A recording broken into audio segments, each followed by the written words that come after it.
c'est chaud sur Alassane Dramane Ouattara et Adjoumani. Regardons la vidéo et mettez vos avis dans les commentaires.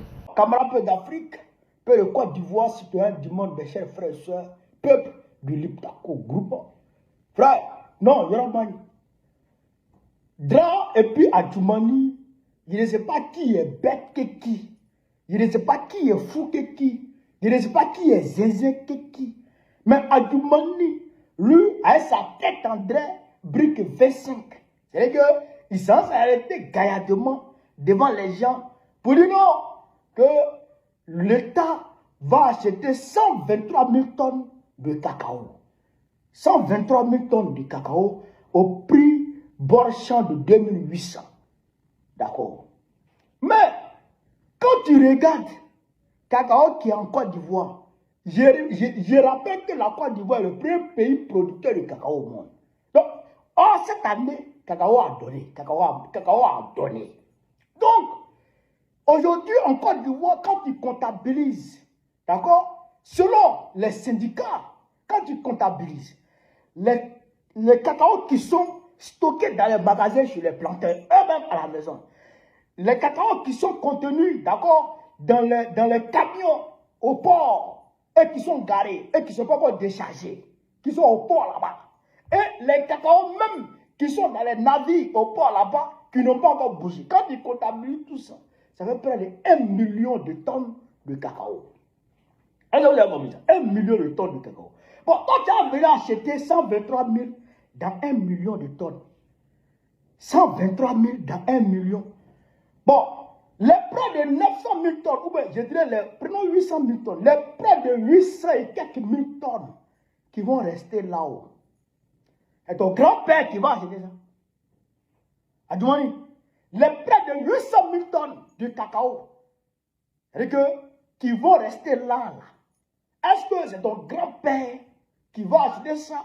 Ou bien il va venir acheter ça au planteur? Qui va venir acheter ça? Donc, aujourd'hui, je voudrais me tenir aux côtés de notre frère, Kone Moussa. Kone Moussa, tu es RDR, tu n'es pas RDR, tu es RADP, tu n'es pas RADP.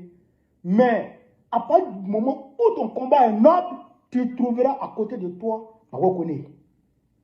Tu trouveras à ta côté Bago Kone. Aujourd'hui, le frère Kone Moussa est convoqué ce jeudi 22. Pourquoi? Parce qu'il a haussé la voix pour dire que la stratégie que l'État a adoptée pour la campagne de cette année n'est pas la bonne. Et que les planteurs souffrent, les paysans souffrent. À cause de ça, ils l'ont convoqué, Adjoumani veut l'enfermer. Nous ne l'accepterons pas. Nous ne l'accepterons pas. Il y a un camarade peu d'Afrique. On va écouter d'abord cette vidéo. Et puis, on va décortiquer.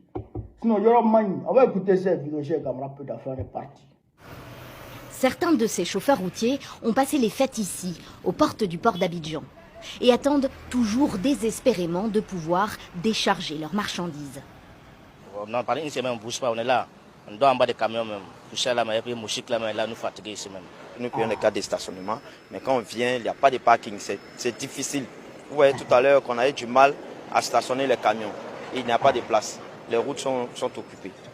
Des dizaines de camions stationnés ici, avec chacun 40 tonnes de fèves de cacao de cargaison qui attendent. Et autant de producteurs ivoiriens qui ne sont pas payés. Le prix du cacao a été fixé par le Conseil Café Cacao début octobre à 2800 francs CFA le kilo. Un montant record applaudi par les planteurs. Mais le marché s'est depuis retourné. Le SYNAPSI, un syndicat qui représente les cacaoculteurs, accuse le Conseil Café Cacao, ou CCC, qui régit toute la filière, de ne pas avoir fait les bons choix. Malheureusement, aujourd'hui, le cacao est baissé sur le marché mondial. C'est quoi le Moussa? Il se trouvait que par leur faute, ils n'avaient pas vendu assez de cacao, puisque c'est la vente anticipée. Les gars vendent le cacao par l'anticipation. Il y a aujourd'hui plus de 700 000 tonnes bloquées dans la main des paysans. Ils ne savent pas quoi faire. Et selon le SYNAPSI, ainsi que l'ANAPROSI, un autre syndicat agricole, le Conseil ne délivre plus aucun document permettant d'exporter le cacao. Acculé, voilà. Il ne donne plus de documents permettant d'exporter le cacao. cacao qui est déjà au port. Si on ne peut pas évacuer ça. Mais comment tu vas donner papier à d'autres personnes d'exporter? C'est-à-dire d'aller acheter pour exportation. Donc, il ne délie plus le document.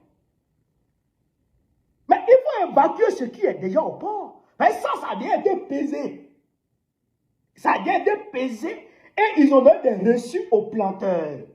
Ils n'ont pas donné l'argent cash, mais ils ont donné des reçus aux planteurs. Donc, les planteurs attendent que le cacao qui est déjà arrivé au port, là, les camions que vous avez vus, là, les dizaines de camions de 40 tonnes que vous avez vus, là, donc, eux, ils doivent décharger d'abord. Et quand ils vont décharger, le camion va prendre la main, et là, maintenant, eux, ils vont avoir le jeton pour retourner vers les planteurs, pour leur donner leur argent. Mais le cacao même qui est derrière, lui, il ne bouge pas. Mais ce qui est en brousse là-bas, dans les magasins, là, c'est lui qui a bougé. Ils ont dit qu'ils vont vendre le cacao par anticipation. Anticipation, anticiper le prix. C'est-à-dire que la chute du marché international, du prix sur le marché international. Avant que le prix au niveau du marché international ne chute, il faut évacuer beaucoup de cacao. Mais ils sont bêtes. Vous pensez que vous êtes seul sur le terrain? Vous pensez que les Brésiliens ne savaient pas que le cacao allait chuter? Le prix du cacao allait chuter? Vous pensez que les Malaisiens ne savaient pas? Vous pensez que les Camerounais ne savaient pas? Vous pensez que les Ghanéens ne savaient pas que le prix allait chuter? Tout le monde a envoyé son cacao. Par anticipation. Et anticiper a été étonné de l'attitude des Ivoiriens. Anticiper même est étonné. Frère, anticiper est étonné. Donc, il y aura manne. Il y aura manne. Et tu as dit aux gens 2800. Tu as dit 2800. Au Ghana, tout près, c'est moins que ça. Les planteurs vont prendre ce qui est moins d'abord. Les acheteurs, eux, c'est des hommes d'affaires, c'est le business. Ils vont prendre ce qui est moins cher d'abord pour vendre ça. Avant de voir ce qui est cher. Donc, c'est gâté sur drap. C'est gâté dans sa main.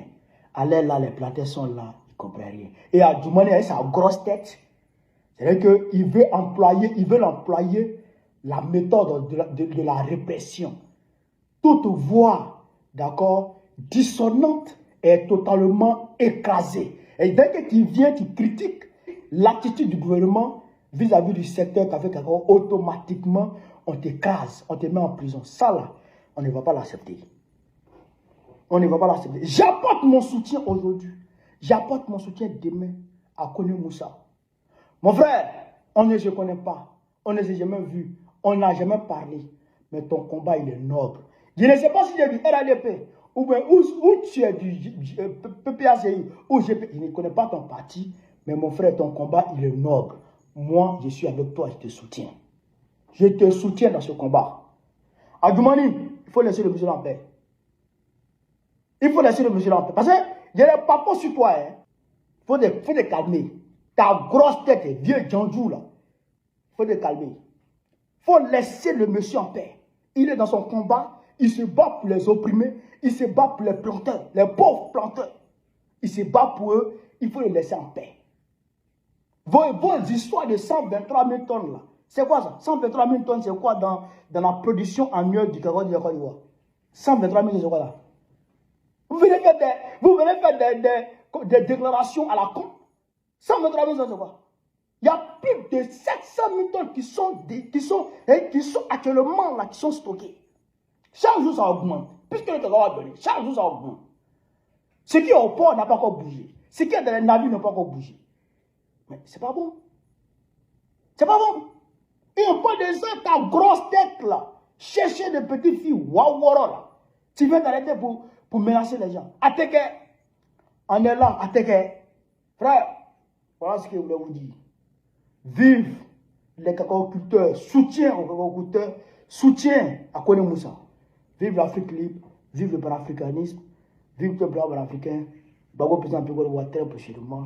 Inch'Allah, on est ensemble, mesdames, merci. Affaire cacao n'est pas acheté à 2800 en Côte d'Ivoire alors que le prix niveau record a été fixé.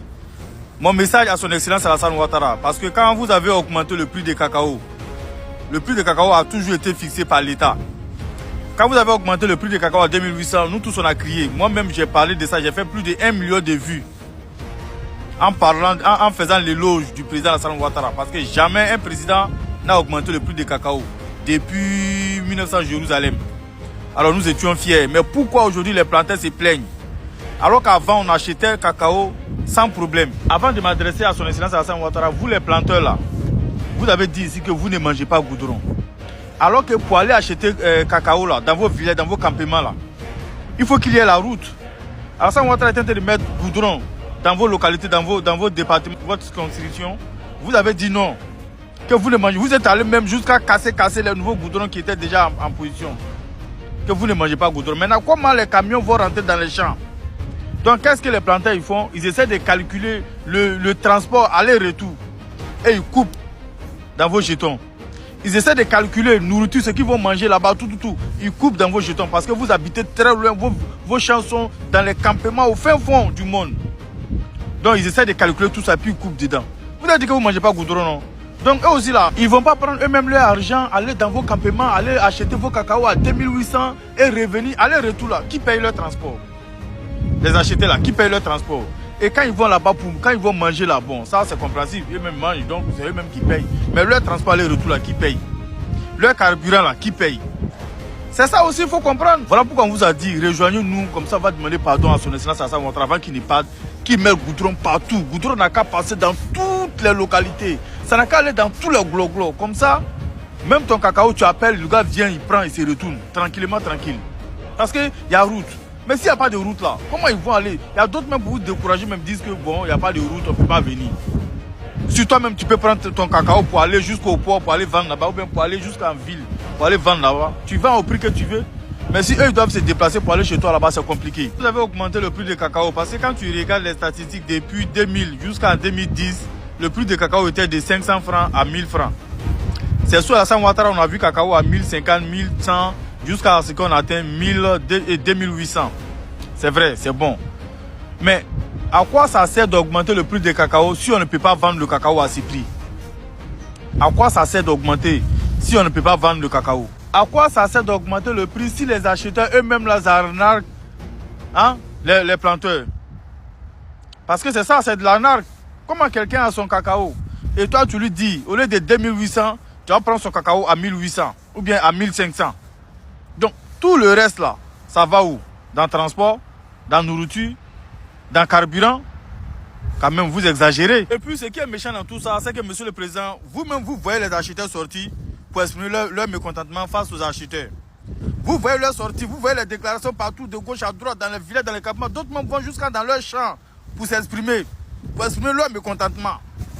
Vous voyez, mais, monsieur le président, vous ne parlez pas. Vous ne réagissez pas. Mais pourquoi?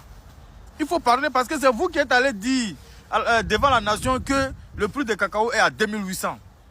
Que personne ne doit vendre son cacao en dessous de 2800. Vous avez même dit que les prix de cacao étaient déjà anticipés. Ça veut dire que les cacao depuis dans les champs là-bas, là, depuis ils sont pas encore mûrs. C'est déjà vendu. Donc les acheteurs sont en confiance. Pourquoi aujourd'hui les acheteurs n'arrivent pas à vendre leur cacao? Même s'ils sont au fin fond du monde, comment là, au moins, les acheteurs doivent acheter leur cacao au moins à 2700, 2600 et même 100 francs. On dit bon, on prend ça pour notre transport, notre carburant et tout. Il y a des gens qui ont des tonnes de cacao, hein, des 100 sacs de cacao, des 1000 sacs de cacao. Actuellement, la Côte d'Ivoire est premier producteur mondial de cacao dans le monde entier. Ça veut dire que tous les pays puissants, y compris les pays pauvres, la Côte d'Ivoire est number one. Comment ça se fait qu'ailleurs, ils arrivent à vendre leur cacao au Brésil, au Cameroun, partout au Ghana, sans problème? On n'a jamais vu les planteurs au Cameroun ou bien au Ghana sortir pour dénoncer, pour dire que ouais, on n'est pas content, ceci, cela. Non. Pourquoi c'est en Côte d'Ivoire il y a problème? Moi, je veux comprendre. Pourquoi c'est toujours en Côte d'Ivoire il y a problème de prix lorsque le prix du cacao augmente? Pourquoi en Côte d'Ivoire c'est toujours nous les Ivoiriens, lorsque le prix augmente, que nos cacao sont mal achetés? Pourquoi c'est toujours nos planteurs là, nos parents qui se plaignent? Il y a un problème. Il faut sortir pour parler.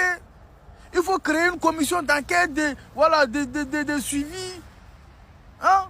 Des observateurs, des superviseurs pour aller enquêter, pour aller sur le terrain. Des policiers, des gendarmes pour contrôler les prix. Ou bien il faut créer un site où tous les acheteurs, où tous les planteurs vont se réunir avec leur cacao pour aller vendre. Ça veut dire que vous créez un site. Tous les mois, là, vous demandez aux planteurs, là, envoyez vos cacao ici. C'est payé à tel prix. Oui. Ou bien vous créez un mouvement.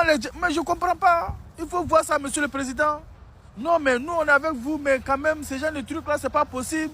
Nos parents sont des planteurs de cacao, de café, d'anacade, palmiers à huile, tout ça. Mais ils ne bénéficient pas. Vous augmentez le prix, mais c'est les acheteurs qui bénéficient. C'est pas normal, monsieur le président. Il faut revoir ça. Il faut revoir ça. Oui, c'est vrai. Ok. Vous savez, il y a quelque chose qui se passe dans la filière cacao. En tout cas, moi, ça m'énerve. Moi qui suis un planteur. Je ne vais pas parler, voiler ma figure ou bien me cacher parler. Parce que ce matin-là, j'ai écouté l'intervention du directeur général du conseil Café Cacao. C'est quoi Ibrahim ou bien quoi là, je ne sais pas. Mais il dit, quand on te nomme de défendre la cause des planteurs là, faut pas rester à Bijan là-bas ou bien rester à San Pedro pour dire non, Cacao se décharge. Cacao se décharge. Et puis politiser l'affaire. Moi, ce qui se passe aujourd'hui là, pour nous les planteurs, nous qui sommes les planteurs là, c'est nous on subit tout. C'est nous les planteurs on subit tout. Depuis le 28, j'ai ramassé mon cacao. 41 sacs. Celui qui a fait sortir mon cacao me dit non, c'est mélangé, il faut attendre. C'est mélangé, il faut attendre. C'est mélangé, il faut attendre. Les enfants là, on n'a pas pu fêter. Je pense que l'année dernière, où ils ont fixé le prix des cacao à 1800, après 2200, nous sommes des planteurs, nous on ne se met pas de la politique. Ce qui nous intéresse là, c'est de ça que nous on veut parler. Il y a eu des gens qui ont dit non, cacao est monté, le planteur doit avoir 5000, le planteur doit avoir 3000. Notre ministre d'État, Adjoumani, qu'est-ce qu'il a dit? À une interview, il a dit que à la Côte d'Ivoire, nous on vend notre produit, on fait une vente anticipée. Ça veut dire qu'on a les cabosses qui sont là comme ceux-là. On a des cabosses qui sortent, où on voit les cabosses, et puis maintenant on vend déjà cacao. Et puis on n'a pas encore cueilli, on a déjà vendu. Maintenant si le prix est monté, ce n'est plus pour nous les planteurs. On ne sait pas, ça profite à qui. Là, moi personnellement je ne sais pas. Mais aujourd'hui vous avez fixé 2800. Notre président a fixé le prix 2800. Et puis le cacao là, ça s'achète à 2500. D'autres même achètent 2400. Mais qu'est-ce qui provoque ces problèmes? Parce que le temps de fixer le prix, quand ça s'approche, les Libanais achètent cacao pour stocker. Dans les magasins, ils stockent cacao pour attendre le prix. Et quand on donne le prix là, c'est cacao qu'ils ont stocké là, qui vont livrer d'abord. Et nous les paysans, on est en brousse ici, on ne gagne rien. C'est-à-dire nous on travaille pour les gens, ils n'ont qu'à être riches, et puis nous on s'appauvrit. Et puis vous dites que non, les gens ont fait et puis ils ont diminué. Non, non, cacao qui est déjà vendu. Le prix de cacao, les ventes anticipées là, ça est où maintenant? Ou bien maintenant on ne fait plus une vente anticipée. Nous les plantons, on souffre. Mais vous savez, je vais vous dire quelque chose. Le pauvre a un Dieu. Le pauvre a un Dieu. Dieu là, le pauvre là, il a un Dieu qui s'appelle Dieu, qui est au ciel. Et puis nous sommes sur la terre ici. Il nous voit. Hein? Nous, on travaille là, on travaille, et puis on sort. Aujourd'hui où je vous parle là, mes enfants sont malades, je n'ai rien à les envoyer à l'école. Et à les envoyer à l'hôpital. Ceux qui vont à l'école, il faut aller prendre crédit pour les envoyer à l'école. Maintenant, quand ils vont venir payer cacao maintenant, tout crédit là, tu paies les crédits. Maintenant, tu sors perdant. On va où? Donc on fait cacao là pour les Libanais. C'est les Libanais là. C'est eux on fait, ils vont venir s'enrichir à nos dos. Et puis nous on est là. Je sais à ce endroit, hein. Je sais à ce endroit. Je ne fais pas la politique. Cacao là, regardez, faites ce que vous pouvez faire. Si c'est pour nous donner 1000 francs, c'est pour nous donner 500, c'est pour nous donner quoi. Faut pas vous nous donner palabre avec les acheteurs. Ce qu'on ne peut pas faire là, faut pas en dire non on fait ça. Vraiment j'en ai mal. On souffre. On souffre, actuellement on souffre, cacao sont là, et puis il n'y a personne qui prend. On va aller où? Avec ce problème, on va aller où? Vraiment, je vous demande pardon, monsieur le président, qui est notre président, qui veut notre bien. Mais aujourd'hui là, le président ne voit pas ce qui se passe. Si le directeur de conseil Café Cacao va aller dire au ministre, non, tout va bien, tout va bien. Le ministre aussi, s'il ne sort pas pour regarder, tout va bien, tout va bien. Mais ils vont faire comment pour savoir? Il faut des gens pour aller les dire, pour aller dire au président, ah, la population souffre. Vraiment partager, partager. Pour que ça arrive à qui de droit pour défendre notre cause. Sinon, nous les pauvres, on a un Dieu. Merci beaucoup.